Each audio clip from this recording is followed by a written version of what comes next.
दोस्तों, कैसे हो? उम्मीद है कि सब खैरियत से होंगे। अल्लाह आप लोगों को ऐसे ही खुश रखें। आज का वीडियो, आज का किस्सा हर भाई और हर बहन जरूर देखें और जरूर सुने।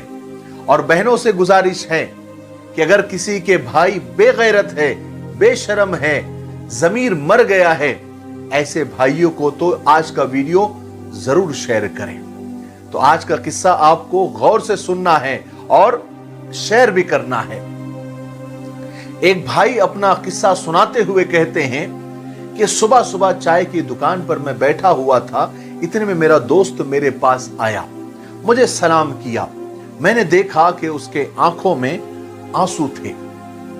आते ही उसने मेरा हाथ पकड़कर रोते हुए कहने लगा कि फारज भाई, आज मैं खुद को बड़ा छोटा महसूस कर रहा हूं, बोना महसूस कर रहा हूं। मैं हैरान था। मैंने उसके कंधे पर थपकी मारी और कहने लगा कि अरे ऐसा क्या हो गया मेरे शेर को, क्योंकि वो मुझसे नजरें नहीं मिला रहा था। फिर अचानक वो जोर जोर से रोने लग गया। सब लोग हमारी तरफ देखने लग गए। मैं उसको चुप करवा रहा था कि अरे पागल, सब लोग देख रहे हैं। इतने में वो मेरे सीने से लग गया और रोते हुए कहने लगा कि फारज भाई, ये बहनें ऐसी क्यों होती है, ऐसी क्यों होती है? मैं सोच में गुम हो गया। मैंने कहा कि तुम ऐसा क्यों बोल रहे हो? वो कहने लगा कि फारज भाई, पता है मेरी बड़ी बहन को शादी हुए उसको 6 साल हो गए। मैं कभी भी उसके घर नहीं गया, न कभी ईद को, न कभी बकरीद को, न कभी शब बरात को, न शब कदर को, न किसी और उन्वान पर कभी नहीं गया। हमेशा अम्मी और अब्बू ही वहां जाते हैं। एक दिन मेरी बीवी मुझसे कहने लगी कि आपकी बहन जब भी हमारे घर आती है तो उसके बच्चे पूरे घर का हाल बिगाड़ कर रख देते हैं और उनके खाने पीने की वजह से हमारा खर्च डबल हो जाता है। और तुम्हारी माँ को देखो, वो हमसे छुप छुपा कर कभी साबुन की टिकिया, तो कभी कपड़े, तो कभी कोई और चीज, तो कभी चावल का थैला भरकर उसको दे देती है।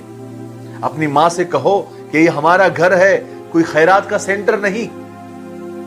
मुझे बहुत गुस्सा आया जब मेरी बीवी ने मुझसे ये कहा, क्योंकि मैं बड़ी मुश्किल से अपना खर्च पूरा कर पा रहा था और माँ उठाकर सब बहन को दे देती थी।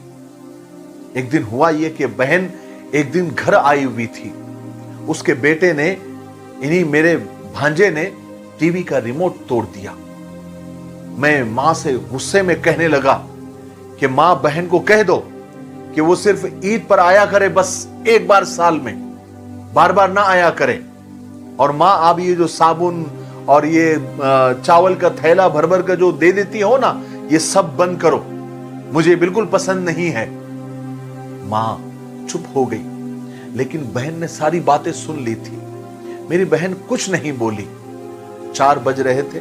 उसने अपने बच्चों को तैयार किया और मुझसे कहने लगे कि भाई, मुझे जरा बस स्टॉप तक छोड़ दो। मैंने झूठे मुंह ऐसे ही कहा कि कुछ दिन रुक जाती, तो वो मुस्कुराई नहीं। कहने लगी कि नहीं नहीं, मैं नहीं रुक सकती भाई, क्योंकि बच्चों की स्कूल की छुट्टियां अभी खत्म होने वाली है। फिर कुछ महीनों के बाद हुआ ऐसा कि हम दोनों भाइयों में हमारे जमीन का और मीरास का बंटवारा हो रहा था। मैंने उस बैठक में साफ कह दिया कि मैं बहन को बिल्कुल हिस्सा देने वाला नहीं है। एक फूटी कौड़ी मैं मेरी बहन को नहीं दूंगा। मेरी बहन हालांकि सामने बैठी हुई थी, लेकिन वो खामोश रही, कुछ नहीं बोली। हाँ, मां ने कहा कि ऐसे नहीं कहते बेटे, बहन का भी हक होता है, बहन का भी हक होता है। तो मैंने मां को गाली देकर उस वक्त खामोश करा दिया कि बिल्कुल खामोश रहो, मुझे कुछ सुनना नहीं है, मैं एक फूटी कौड़ी भी बहन को नहीं दूंगा। मेरी बीवी भी मेरा सुनकर मेरी बहन को बुरा भला कहने लगी। वो बेचारी मेरी बहन बिल्कुल खामोश थी। कोरोना के दिन थे फारज भाई, कामकाज बिल्कुल खत्म हो गए थे। कुछ महीनों के बाद मेरे बेटे को टीबी की बीमारी हो गई। मेरी पूरी जमा पूंजी बेटे के इलाज पर खत्म हो गई। आज मेरे पास उसका इलाज कराने के लिए पैसे नहीं है। मैं बहुत परेशान था। मुझ पर कर्ज भी 2 लाख का हो गया था। एक दिन मैं बहुत ज्यादा ही हैरान और परेशान था।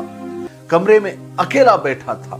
शायद मैं रो रहा था अपने आप पर, अपने हालात पर।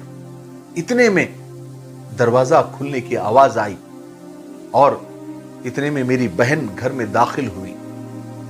मैंने दिल में गुस्से में कहा कि ये अब क्यों आ गई मनहूस, ऐसे वक्त क्यों आ गई। इतने में मेरी बीवी मेरे पास आई और कहने लगी, देखो तुम्हारी बहन आई है, कोई जरूरत नहीं है उसको गोश्त और बिरयानी पकाने की, उसके लिए मैं दाल रोटी कुछ बना देती हूं।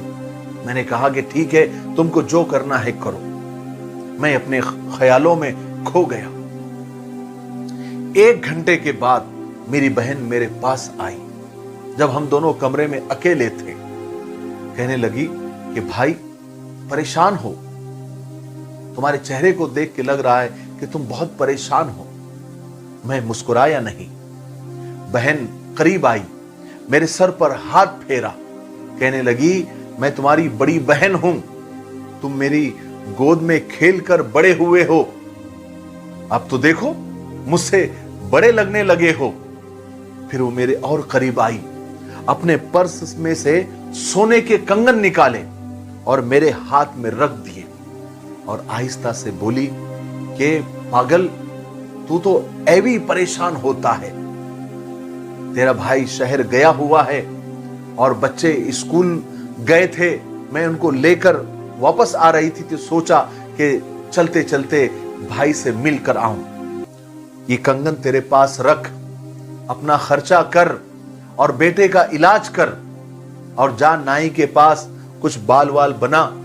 क्या तूने हालत बना कर रखी है, शक्ल देखी है तूने, क्या तेरी कंडीशन हो गई है।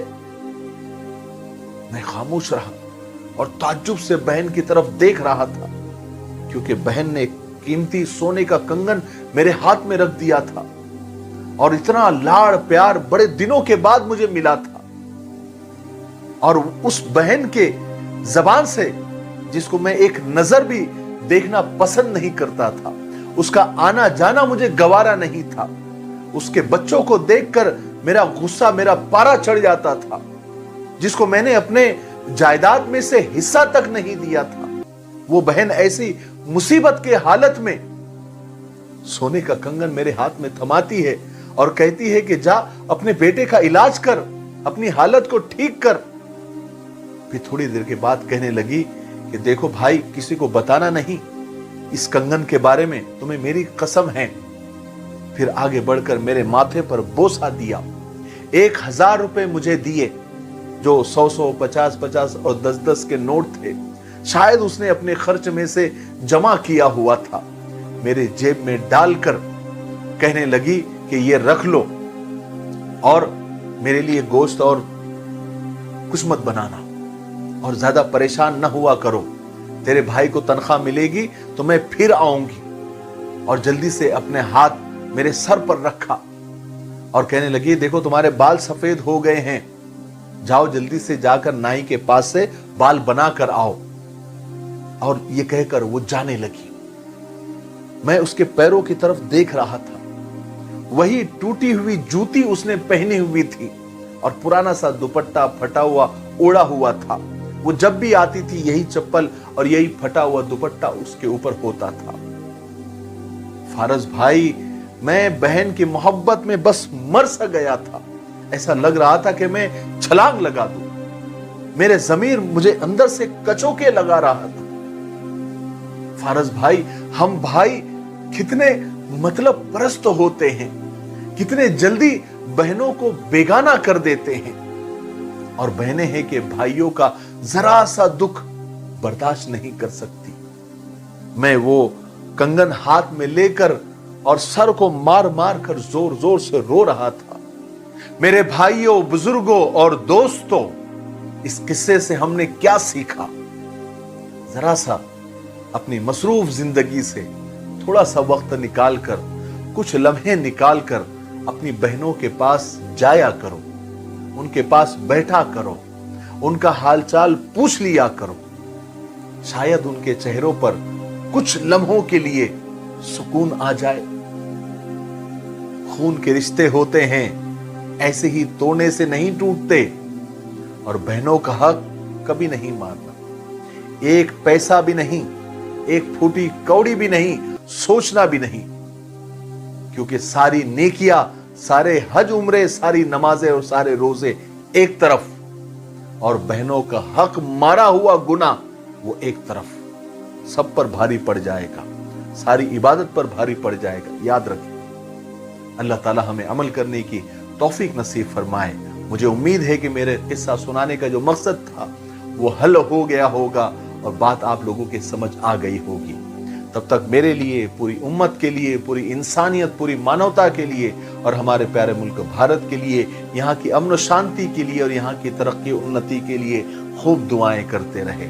अस्सलामु अलैकुम व रहमतुल्लाहि व बरकातहू।